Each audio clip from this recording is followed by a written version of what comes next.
Professor X here, giving my review over Smackdown 1000. Now, to start the show, all the video packages to open the show, the intros, vignettes, like the classic intros and vignettes from the early 2000s.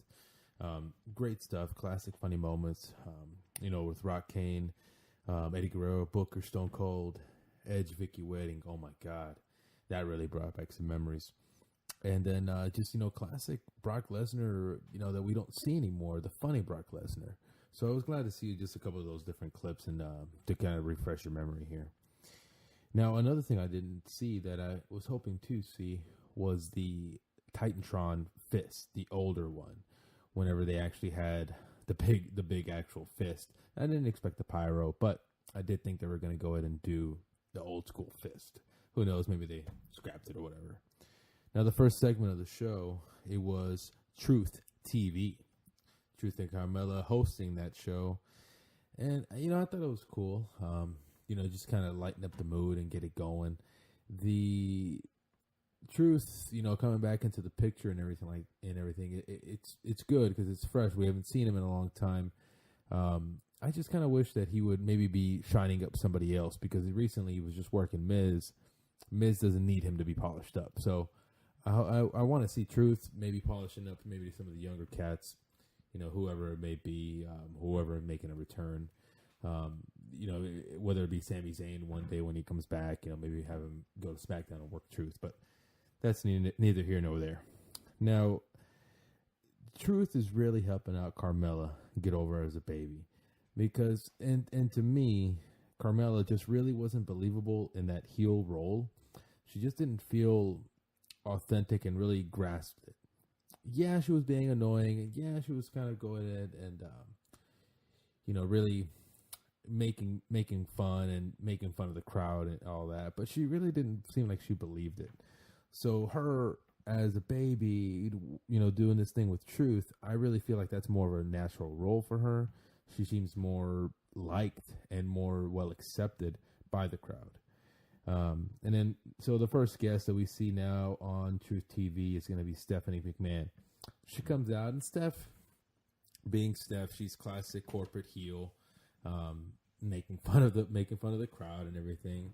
And of course, here comes Shane O'Mac, comes to the rescue, gets a huge pop. We haven't seen this guy in forever, so it was really good to see Shane as well. Shane, I don't know what his next deal is, if we ever going to see him in the ring or not.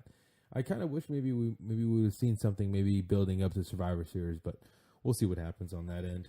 But Shane coming back, and then I was just very surprised. Vince McMahon, classic Vince, stud walk, the big cojones walk, and then comes out there and talks about entertainment. And this is a guy that doesn't need to be on TV anymore. He's coming out there because it's a special occasion of SmackDown 1000. And I'm glad he didn't really go out there and do any kind of big promo or big deal or anything like that. Just keep it simple and keep it light, tight, and bright, and just have fun. And this eventually led to another dance break where we see Shane, Truth, Carmella, Steph, Vince, everybody's doing all their moves and everything like that. So it's a good thing to start the show, keep it funny, and just very well entertained. Now, the first match of the night is AJ Styles and Daniel Bryan versus the Usos. Now, the Usos, we haven't really seen much of lately, and I disagree with it, but, maybe they just didn't really have a spot for them right now. But it's interesting to me that Bryan actually has all the offense going into the first commercial break. They tags in AJ Styles. AJ Styles gets a couple of moves in. And then eventually now he's just taking all the hits and all the heat for the Usos. Come back from commercial break, there goes AJ tagging in Bryan again. Bryan again going with all that offense. And I don't know what it is, but I think that Daniel Bryan, they're still trying to get him into a position where he is strong. My problem with it, though, is that this isn't the same Daniel Bryan from 2014.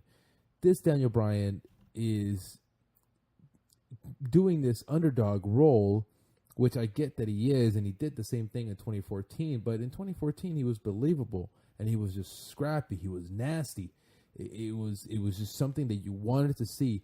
That Daniel Bryan from 2014, that was a guy that had nothing to lose, left it all out there.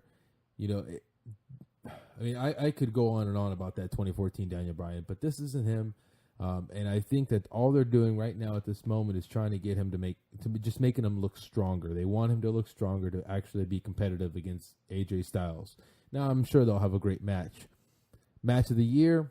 No, I don't think so. I still think that Daniel Bryan is just not who he was, and he just doesn't have that same charisma anymore. But we'll see what happens about that end. I'm okay with the finish, just because I don't like these two are supposed to be working a program at Crown Jewel. Why are they tag teaming together? And maybe we have two babies going against each other for the title, and I get it, but I personally don't like it, so I want there to be some heat between each other. So Bryan hitting AJ Styles, and then, I don't want them to get along. I want there to be heat. So I'm good with the finish, and the finish was the Usos getting over on Bryan. Now, this led to just a little backstage thing with Paige, Vicky, Teddy Long, holla holla and all that. So that wasn't really a big deal. It was just a quick little tidbit. And now the next segment, Evolution is a Mystery. And I tell you, man, as soon as I heard that song come out, chills, brother, just chills. I do wish they all came out in their suits, just like they originally did back in the day. But still great to see all four of them. And, of course, Triple H at the helm, pun intended on that. This guy just bleeds promos. I mean, you believe it, you respect it. It doesn't matter what he's selling you, whether it be suntan lotion or baby oil. It doesn't matter. This guy's promos are always on point, and it always delivers. So, and now this moves over to the Nature Boy, and oh wow, Nature Boy really looks good. And I thought it was pretty interesting. He didn't really say much, but he did reference that Smackdown 1000, but that he was more used to that 10,000 number, hinting the amount of women that he's been with. And this is, let's keep a G here, but this is still, pretty funny that he dropped that, there. And then Randy cutting in those deep, kind of shots to the rest of the guys, which I don't know if that was supposed to be that way or if they talked about it backstage or not, whatever. But I think that he was just cutting the promos saying, Rick vicariously living through Charlotte, Triple H just being more corporate, and Batista just being on the big screen, and then him just still grinding and being on top, and he wanted to be on top. Now this moves over to Batista, and Batista, it's interesting because I don't know if he's ever going to come back or not. He kind of hinted a little bit, as far as doing a match with Triple H, because Triple H has never beat him before, so we'll see what that leads to. But Batista really putting over Randy, giving out all of his accolades. Same thing with Triple H and same thing with Nature Boy. I thought it was a good tip of the hat from Batista to say all that about those guys. That just shows class. And that's just one of those things that Batista doesn't have to do. And I think that was a shoot promo. He just said what he felt and just delivered it that way. Kind of going back real quickly, whenever he was talking to Triple H about that unfinished business, I thought it was pretty cool that they did that little angle. And, real quickly, we see Randy Orton scoot to the back because I don't think he realized what he was going to really say. And it looked like he was just waiting for shit to go down between Batista and Triple H. So I thought it was pretty cool. Now that segment is over, and I'm such a mark for Evolution, so I thought that segment was pretty much my favorite of the night, segment-wise. So, moving on, now we see Rock giving a shout on Twitter. I wish he would have been there, but at the same time, he's moved on. It's not a big deal, not to me. Other people feel differently about it, but he doesn't need to be there. He's moved on. The company's fine. It's going to keep going with or without him. Now, in the next match, going into the World Cup qualifiers match, Rusev versus Miz with Kurt at the table. Now, Kurt at the table, they said it's because, scouting out the competition, whatever. But I don't think that was really it. I just think they needed some more star power on the show. to keep people there and invested. Now, Miz beating Rusev with the interference caused by Aiden. I didn't really like the match being so short because I think that this is going to, devalue what's going to happen at the actual main tournament at Crown Jewel. This guy just came in there. They did a quick 2 little minute match, and it just didn't really seem like it was just good enough. I wish they would have done a little bit, maybe had a little bit more time and tell a better story than just having that little tidbit there. So anyways, that ends, and then we see another little backstage segment of Edge ribbing Zack Ryder by not answering the phone. Now, if you listen to Edge and Christian's podcast, you'll know that that's what they do. They always rib Zack, and they always just avoid him. So anyways, now Edge comes out, and wow, I mean, hearing his music again, it's just great music. I'm such a big mark for music, though, so that music is just iconic, and that's so Edge. So anyways, we go into the actual Edge segment, the cutting edge segment, and he's talking his accomplishments, and I'm glad he brought up all the people that he's worked with and what he's done, and not taking too much time, just kind of laying them down real quick. And now brings out Becky Lynch, who, wow, she's just white hot as a champ, and she has the backing of the crowd. But I don't think that's supposed to be happening because, I don't know if they're really supposed to be, if she's supposed to be heel, baby, or what, or if she's going to be an in-betweener. I don't know. And that's why Edge was really trying to get over that good person, bad person, and are you going to like yourself? Being by yourself, you're not going to have anybody. And, basically having Becky spitting in his face and giving a lot of attitude, and that's just giving her some time to, get some heat with the crowd. And, because her as a heel, they're not supposed to be cheering her, but man, they cheer the hell out of her. She gets such great pops. So, now this leads to Charlotte coming out, talking about how Becky, runs away from her matches, or whenever it gets too tough in the match, Becky just, rolls right out, grabs her title, and tries to walk away. That's just, Charlotte just saying whatever. Now, one thing that was happening in the ring, though, is that Becky was holding up her title and showing it off. And I get what she's doing. However, I personally think that it's just weak holding the title that way.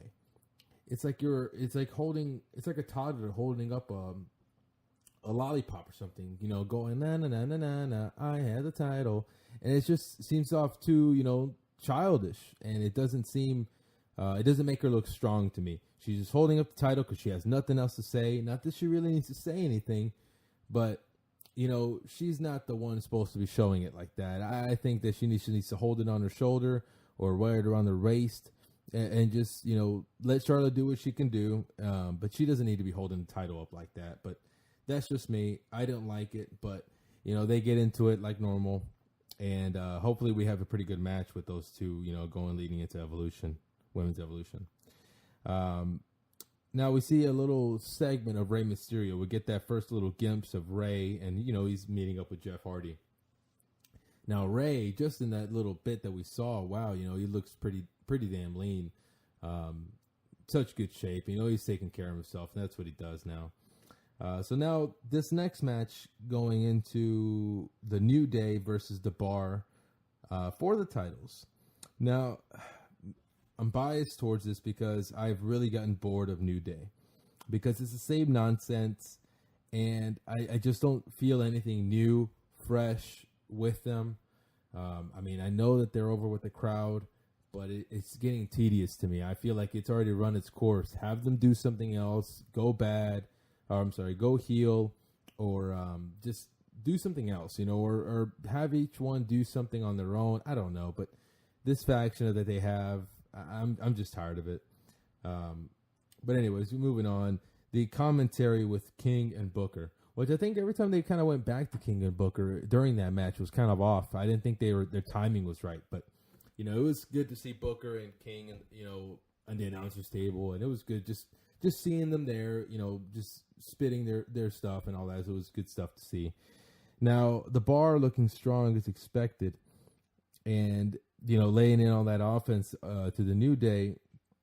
And this is a match with Kofi not being in the match. It's going to be Big E and Xavier Woods. Now, Xavier Woods, he's added a lot of moves to his repertoire and everything, and Big E, being the muscle, and I get it.